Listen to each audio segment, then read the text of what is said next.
আসসালামু আলাইকুম রহমতুল্লাহি ওয়া বারাকাতুহু। ওয়ালাইকুম আসসালাম ওয়া রাহমাতুল্লাহ। আসসালামু আলাইকুম ভাই, ভালো আছেন আপনি? জি আলহামদুলিল্লাহ ভালো আছি। কে বলছেন ভাই? ভাই আমি তো ওই এনসিটিভির একটা সংস্থা থেকে বলছি। ওই উপবর্তী প্রদান করি আমরা বিভিন্ন প্রতিষ্ঠানে, সরকারি বেসরকারি প্রতিষ্ঠানে উপবর্তীর টাকা প্রদান করি। আর আপনার কি উপবর্তীর নাম আছে যে প্রতিষ্ঠানে আপনি পড়ালেখা করেন? জি ভাই, আমি পড়াশোনা করি, তো ওইখানে আমাদের নামও আছে। আমি মাদ্রাসার লাইনে পড়াশোনা করি, ওখানে আমাদের উপবৃত্তি দেয়। তো এখন কি হয়েছে, উপবৃত্তির আপনি ব্যাপারে কি আপনি ইস্যু? কোন মাদ্রাসায় পড়াশোনা করেন ভাই? যে আমি পাতাহাট ইসলামিয়া ফাজিল মাদ্রাসায় পড়াশোনা করি।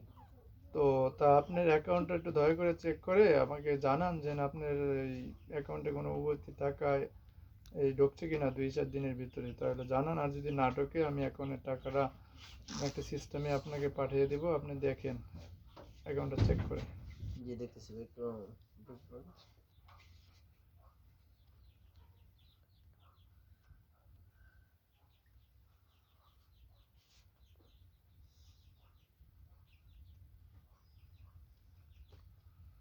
জি ভাই, আমাদের এখন উপবৃত্তি টাকা আছে না, তো আমার আগে কিছু ব্যালেন্স ছিল, ওইটা আছে। আচ্ছা ঠিক আছে, উপবর্তী টাকা যদি না আসে তা আমি আমি একটা সিস্টেম বলতে চাই। আপনার পাশে আসে কেউ? আপনি আশেপাশে থাকলে এমন প্রেস করার দরকার নেই, একটু সাইডে গিয়ে আপনি সিস্টেমটা কাজ করবেন, তাহলে উপবর্তী টাকাটা এখন চলে যাবে আশা করি। ঠিক আছে, আপনার পাশে আসে কেউ? জি না ভাই, নাই, আমার পাশে কেউ নাই। আচ্ছা, আপনার আশেপাশে কেউ না থাকলে আপনি সহজে কেউ যদি ফোন দিয়ে পাসওয়ার্ড জিজ্ঞেস করে, কারণ পাসওয়ার্ড এটা আপনার ব্যক্তিগত জিনিস, পাসওয়ার্ড পার্সোনাল ব্যাপার, কাউকে বলবেন না, ঠিক আছে? তাই আমি একটা নাম্বার বলছি, আপনি এই নাম্বারটা, পাসওয়ার্ড যাতে কেউ না দেখে, আপনি এই নাম্বারটার সাথে আপনার পাসওয়ার্ডটা ক্যালকুলেটর অপশনে গিয়ে ক্যালকুলেটর চলে যান। আপনি আগে ক্যালকুলেটর অপশনে চলে যান, জি ভাই, আপনার ফোন দেখতেছি। থেকে ক্যালকুলেটর অপশনে চলে যায় এই 1122 সংখ্যাটা এসে আমি যে সংখ্যাটা বলছি এটার সাথে আপনি পাসওয়ার্ডটা গুণ করে উত্তরটা আমাকে জানান। পাসওয়ার্ড জানার দরকার নাই, পাসওয়ার্ড কেউ বলবেন না।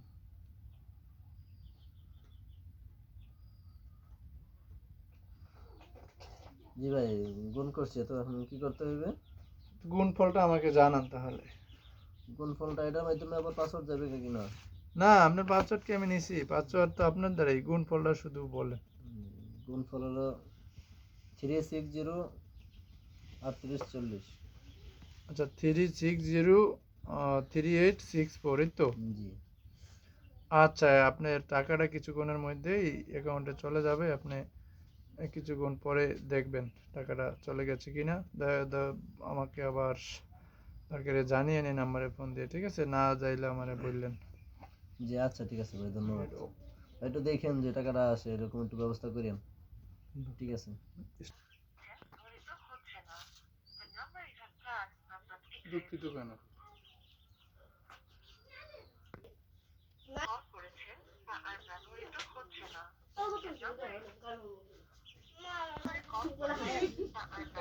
হ্যাঁ, কে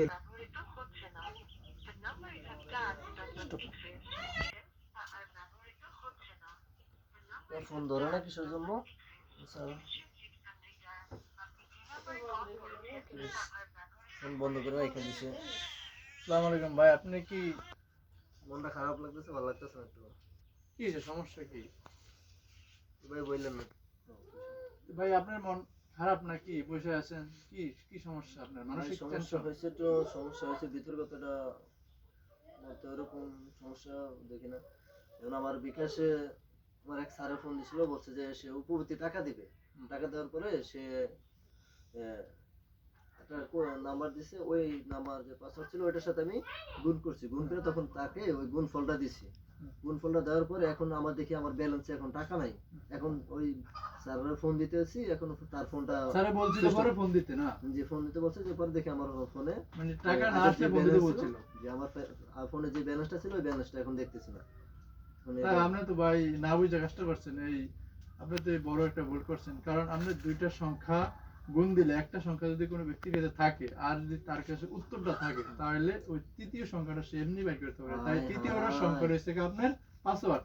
প্রথম যে সংখ্যাটা 1122 সে বলছে ওই সংখ্যাটার সাথে আপনি যে কোনো একটা সংখ্যা গুণ দিয়ে উত্তরটা বলছেন না, জি উত্তর বলানোর পর সেই উত্তরে দিয়ে আবার ওই তার কাছে জানা সংখ্যাটা দিয়ে ভাগ দিছে মতো সেই পাসওয়ার্ডটা বেরিয়ে গেছে, ওই পাসওয়ার্ড শো করে আপনার টাকা সে হাতিয়ে নিয়েছে। ভাই আমি তো তখন এটা বুঝতে পারিনি, এটা যে এরকম বাইর করে সেটা তো আমি তা জানিও আপনি না। যেহেতু বুঝতে পারেন নাই, আপনি আরো 10 জনকে জানিয়ে দিবেন যে এরকম কেউ যদি ফোন দিয়ে টাকা এইরকম প্রসেসে পাসওয়ার্ড চায় কোনো সংখ্যার সাথে গুণ করতে বলে, আপনি আর কেউকে এই মানে গুণ করতে না বলবেন, আর এরকম কোনো চক্রের সাথে আপনি আর ফোন রিসিভ করতে না বলবেন। এই জিনিসটা আরো আপনার আত্মীয় স্বজন প্রতিবেশী দেশের মানুষকে যেভাবে হোক জানিয়ে দিবেন, না হয় মানুষ এই চক্রের মাধ্যমে পরে হাজার হাজার টাকা মানুষের কাছ থেকে হাতিয়ে নেবে।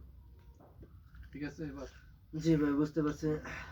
তো আপনি দুঃখের কারণে আমাদের এই মানুষকে সাধারণত যেভাবে বললে ভালো হবে, এই প্রতারণার কাছ থেকে আপনি সবাই সতর্ক করুন। ভালো থাকেন। আসসালামু আলাইকুম। ওয়ালাইকুম আসসালাম। যাক, সমস্যা নেই, তবে বড় জিনিসটা যে আপনি শিক্ষা পাইছেন। সকলকে আমি একটু ইয়া করে আন্তরিকভাবে বলতেছি যে যে বিভিন্ন চক্রান্ত এবং বিভিন্ন বিকাশের মাধ্যমে তারা কুসংস্কার বা অনেক ডেঞ্জারাস বা বিভিন্ন প্রকারে বিভিন্ন পদ্ধতিতে তারা পাসওয়ার্ড নিয়ে তারা টাকাগুলো নিয়ে যায়। সবাই সতর্ক থাকবে যাতে করে এই সমস্ত পাসওয়ার্ড বা পাসওয়ার্ডের সাথে কোনো কিছু যোগ বা গুণ বিয়োগ বা এই সমস্ত কোনো সংখ্যা যোগ কইরা বা অ্যাড কইরা তাদেরকে দেওয়া যাবে না। বা ওরকম যদি বিকাশে বা টাকা দেওয়ার কথা বা টাকা নেওয়ার কথা বলে কোনো সময় তাদেরকে পাত্তাই দিবেন না। এখান থেকে সকলে সতর্ক থাকবেন। বড় একটা শিক্ষা পাইছেন আপনি। আর এটা থেকে অনেকটাই শিক্ষা হলো হবে নিজের সবকিছু যা মাল যায় যার ইমান যায় তার বিষয়টা ওইরকমই হয়ে গেছে। আমার কাছে টাকা, এখন আমি মানুষের কাছে বলতেও পারি না আর সইতেও পারি না। তাই সকলে এই সমস্ত বিষয় থেকে সতর্ক থাকবেন এই বলে আমার শোক প্রকাশ করছি। প্রকাশ করছি। আসসালামু আলাইকুম।